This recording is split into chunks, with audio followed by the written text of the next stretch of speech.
আমিষ আহার গ্রহণ করে কি তিলক সেবা করা যায়, বা আমিষ গ্রহণ করে কি তিলক পরিধান করা যায়? হরে কৃষ্ণ। তো একজন প্রভু মূলত এই বিষয়ে জানতে চেয়েছিলেন।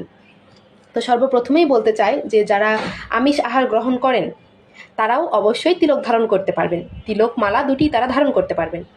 তবে তিলক ধারণের ক্ষেত্রে কিছু বিধিনিষেধ মানতে হবে বা কিছু নিয়ম মানতে হবে। যারা আমিষ আহার গ্রহণ করেন তারা যখন আপনারা মন্দিরে যাবেন, তারা অবশ্যই স্নান করে তিলক ধারণ করে তারপর আপনারা মন্দিরে যাবেন। তবে একটা জিনিস খেয়াল রাখবেন যে আপনারা মন্দিরে যাচ্ছেন, হয়তো মন্দির থেকে আসার পথে কোনো একটা দোকানে আপনারা আমিষ আহার গ্রহণ করলেন, কিন্তু তখন আপনার কপালে তিলক রয়েছে। তো এটা অনেকটা বেশি অপরাধজনক কাজ। তিলক ধারণ করা অবস্থায় আপনারা কখনোই আমিষ আহার গ্রহণ করবেন না। আবার যারা আমিষ আহার গ্রহণ করে অনেক সময় একাদশী ব্রতর দিনে তিলক আপনারা পরিধান করতে পারবেন। আবার অনেক সময় বাড়িতে সাধুগুরু বৈষ্ণবের আগমন হলে আপনারা অবশ্যই তিলক পরিধান করতে পারবেন। তারপরে হয়তো আপনি ভাবছেন কখনো বৈষ্ণব সেবা দেবেন, তখন আপনি তিলক পরিধান করে রন্ধন করছেন, আপনি অল টাইমই তিলক ধারণ করতে পারবেন।